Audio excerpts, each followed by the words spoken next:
안녕하십니까, 정지훈입니다. 전날 뉴욕 증시 3대 지수는 하락세로 좀 마무리가 됐습니다. 나스닥 시장이 1%가 살짝 넘게 하락으로 좀 마무리가 됐죠. 다우 지수와 S&P 500 지수는 각각 0.57%, 0.7% 하락을 하면서 좀 마무리가 됐습니다. 한국 야간 선물 시장도 0.46% 하락으로 좀 마무리가 됐어요. 아무래도 하락 출발을 좀 하지 않을까 그렇게 좀 보여지고요. 우선 기술주들의 하락이 좀 있었습니다. 뭐 대체적으로 기술주들 좀 조정을 받았는데 애플 같은 경우도 하락을 해주는 그런 모습들을 좀 보였습니다. 일단 중국 정부에서 중앙 공무원들에게 외산 스마트폰 이 부분들을 사용하지 말라라는 그런 얘기가 좀 있습니다. 그런 부분들로 인해서 애플의 주가가 좀 하락을 해주는 그런 모습들을 좀 보였었고요. 그 영향으로 인해서 테슬라도 뭐 영향이 좀 있을 것이다. 뭐 이런 얘기들이 좀 있었습니다. 그래서 미국 증시는 하락을 해주는 그런 모습들을 좀 보였었고요. 대체적으로 이게 ISM 서비스업 지수가 예상치를 좀 상회했죠. 그 영향으로 인해서 시장이 좀 더 밀리는 그런 모습들을 좀 보였습니다. 일단 기술적인 흐름들을 좀 보게 되면 나스닥 시장 같은 경우는 뭐 조정을 받을 자리대에서 조정을 좀 받은 거예요. 일단 고점을 기록하고 난 이후에 하락을 했었고 거기에다가 반등이 좀 나와줬었고요. 어느 정도 이 하락에 의해서 되돌림이 좀 나왔던 그런 상황에서 조정은 좀 자연스러운 그런 조정이다. 요 부분들을 좀 생각을 하면 될 것 같고요. 다만 이제 여기에서 조금 고민을 해봐야 될 부분들. 일단 61선을 좀 지지를 해주는 그런 모습들을 좀 보였어요. 61선을 좀 지지를 해주는 그런 모습들을 좀 보였는데 만약에 주가가 이 21선을 이탈을 한다고 한다면 여기에서 이제 61선이 꺾이는 거겠죠. 이렇게 꺾여서 내려오는 거겠죠. 그렇기 때문에 21선이 이탈되고 난 이후에 빨리 회복이 되지 않는다라면 61선까지 꺾이는 그런 모습들이 좀 나올 수가 있다라는 점. 그렇게 된다면 시장에 있어서는 조금 더 약한 주가의 흐름들이 좀 보일 수 있다. 이 부분들은 일단 좀 기억을 하고 계셔야 되지 않을까라고 좀 보여집니다. 일단 21선 나스닥 시장 같은 경우도 21선에 대한 지지 여부를 좀 체크를 해야 되지 않을까 싶고요. S&P 500 지수 같은 경우 일단 21선을 좀 지지를 해주는 그런 모습들이었어요. 종가상은 61선을 회복해주는 그런 모습들이었었고, 그렇지만 이제 다우지수 같은 경우는 21선을 깨고 내려갔어요. 그러면 이 친구도 마찬가지로 여기에서 이제 이중바닥형의 모습을 보이느냐, 아니면 뭐 저점을 안 깨느냐, 이런 부분들을 좀 봐야 될 것 같은데, 일단 61선이 꺾여 내려가는 그런 모습들을 좀 보여주게 된다라면 모양새는 좀 좋지는 않다. 그렇게 좀 생각을 해봐야 되지 않을까 싶어요. 61선을 이탈해주고 난 이후에 꺾이는 그런 모습들이 좀 나왔을 때 그때의 흐름들을 좀 보게 되면 뭐 61선이 꺾였을 때의 주가 흐름들은 그다지 썩 좋지는 않았다라는 거, 그 부분들을 좀 기억을 하고 보시면 좋을 것 같습니다. 일단 한국 시장으로 좀 보게 되면 금일 같은 경우는 여전히 인플레에 대한 우려감이 여전히 좀 남아있는 그런 상황이에요. 유가 상승이 지속되고 있는 그런 상황들이죠. 달러 인덱스까지도 일단 105를 넘어섰던 그런 흐름들이었었어요. 그러다가 다시 또 104대로 좀 밀려 내려오는 상황인데 달러가 좀 강한 그런 모습들이 좀 나와주고 있죠. 유가 같은 경우도 계속적으로 지금 올라가고 있는 그런 상황들입니다. 그러다 보니까 환율, 달러 인덱스도 좀 올라가주는 그런 모습들을 좀 보여주고 있고 환율까지도 일단 영향을 좀 받고 있는 그런 모습들이에요. 어제 이 하락 추세 때의 상단 자리대를 다시 넘어섰다가 회복을 해주는데 다시 내려와 줬는데 이걸 넘어가게 된다면 이번에는 이 정고점 자리대를 넘어설 수도 있어 보입니다. 그렇기 때문에 환율에 대한 추이는 계속적으로 좀 체크를 해봐야 된다. 이렇게 좀 말씀을 드리도록 하겠고요. 부채금리가 다시 5%를 좀 넘어섰어요. 2년물 금리가 5%를 넘어섰고 10년물도 다시 좀 올라가주는 그런 모습들을 좀 보였습니다. 이 부분들에 있어서 안전자산에 대한 선호, 이 부분들이 나타나고 있다라는 점, 이게 시장에서는 악재로 볼 수가 있는 그런 사항들이에요. 최근 들어서는 시장에 있어서 어, 테마성 종목군들이 활발하게 좀 움직여주는 그런 모습들이죠. 일단 지수로 보게 되면 21선을 좀 지지를 해주는지 여부를 좀 체크를 해봐야 될 것 같아요. 일단 코스피 시장 같은 경우도 61선이 하향을 해주는 그런 모습들을 좀 보여주고 있죠. 마찬가지로 이 시장에서 보게 되면 밀려 내려왔다가 회복을 해주고 난 이후에 21선 저항을 받고서 밀려 61선을 깼을 때 이렇게 하락 N자역으로 좀 밀렸단 말이에요. 그러한 부분들이기 때문에 다시 21선을 좀 지지를 받고 여기에서 좀 돌려주는 그런 모습들이 좀 나와줘야 돼요. 그래서 21선 따라 올라가고 61선 수렴 과정을 거치고 그렇게 됐다가 이런 식으로 하면서 박스권으로 좀 진행되는 그런 흐름들이 좀 나올 수가 있거든요. 그렇기 때문에 21선에 대한 지지 여부를 좀 체크를 해보자라는 거, 그 부분들을 좀 말씀을 드려보도록 하겠고요.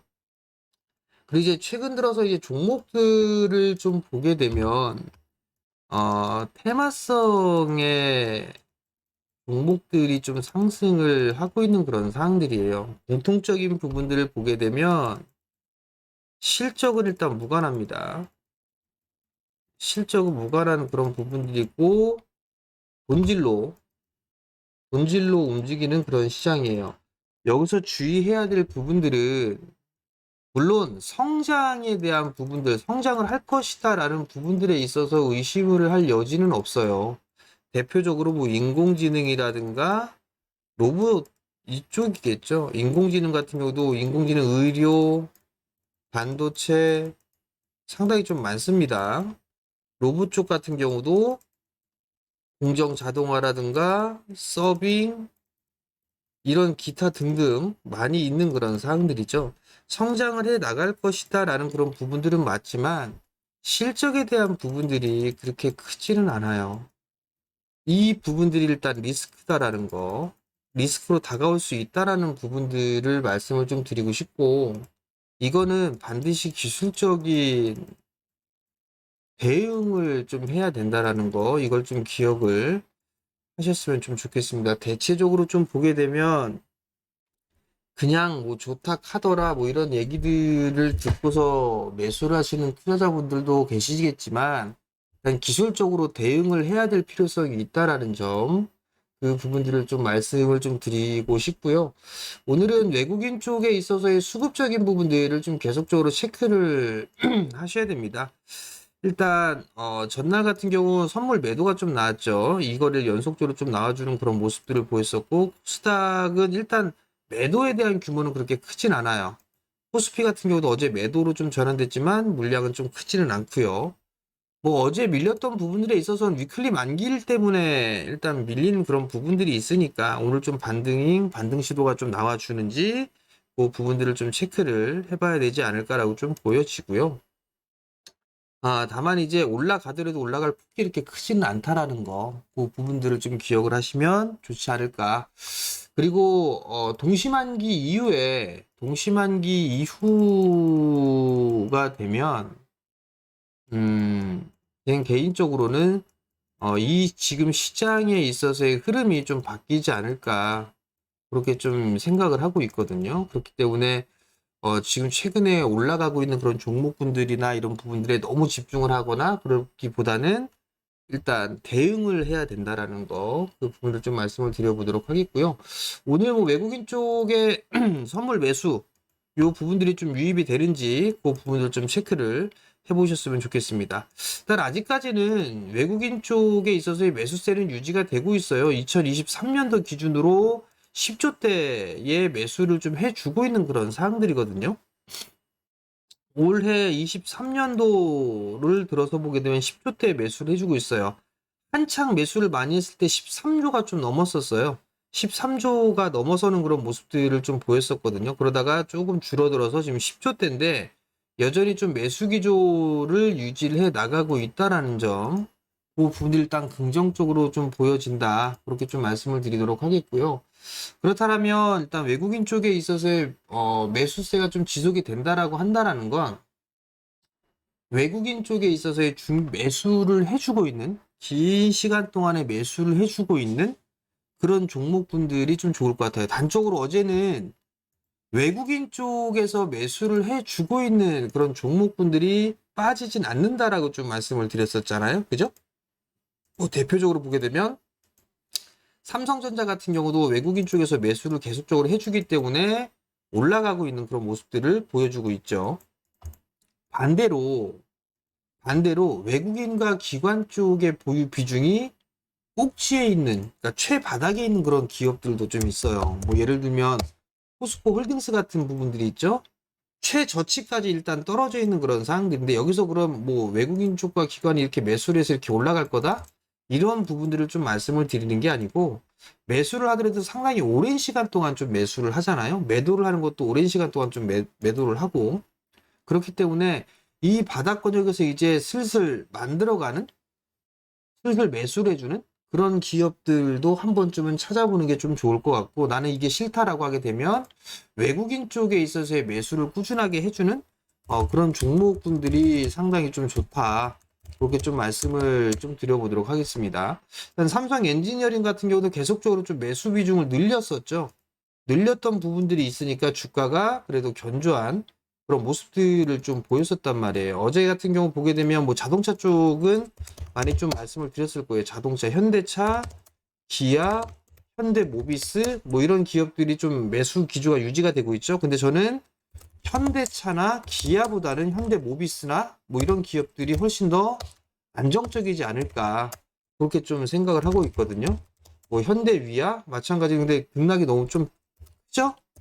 현대오토에버 최근에 급등이 좀 나왔지만 일단 외국인 쪽과 기관 쪽에서는 동시에 빠르게 좀 매수를 해줬던 그런 부분들이 있었단 말이에요. 그렇기 때문에 이렇게 좀 매수를 해주고 있고 보유 비중이 슬슬 늘어나고 있는 그런 기업들을 한 번쯤 찾아서 서서히 좀 모아가보는 그런 전략이 좀 좋지 않을까 싶습니다. 오늘 일단 관심 있게 볼 만한 섹터는 뭐 로봇과 인공지능은 트레이딩 관점이에요. 로봇과 인공지능 같은 경우는 트레이딩 관점으로 좀 봐야 될 것 같고 이건 조정을 좀 기다려야 할 것 같고요. 그다음에 뭐 SOC 쪽 같은 경우는 일단 우크라이나 재건이라든가 아니면 뭐 인도네시아도 좀 이슈가 좀 있습니다. 인도네시아 쪽이라든가 아니면 뭐 네옴시티 요 부분들에 있어서 이슈거리가 좀 있을 것 같으니까 SOC 쪽의 종목군들을 좀 봐도 좋지 않을까. 그리고 제약바이오 쪽 같은 경우도 일단은 관심을 가지고 좀 봐야 된다라는 거. 다만 이제 실적이라든가 이런 부분이 안 좋은 부분들은 만약 주가가 올라가게 된다면 필히 따라오는 게 유상증자입니다. 증자를 할 수가 있으니까 기본적으로 실적에 대한 부분들까지도 좀 체크를 하면서 보면 좋지 않을까 그렇게 좀 말씀을 드리도록 하겠습니다. 무리할 필요 없습니다, 여러분들. 무리할 필요가 없으니까 안 사면 본전이에요. 안 사면 본전이니까 너무 급하게 서두를 필요성이 없다라는 거. 그 부분들 좀 기억을 하시고 시장에 좀 잘 대응을 하셨으면 좋겠고요. 오늘 뭐 장 초반에 출렁거린다라고 해서 심리가 위축되지 않기를 바라겠습니다. 자, 오늘도 성공 투자하시고요. 저는 내일 다시 찾아뵙도록 하겠습니다. 마치겠습니다.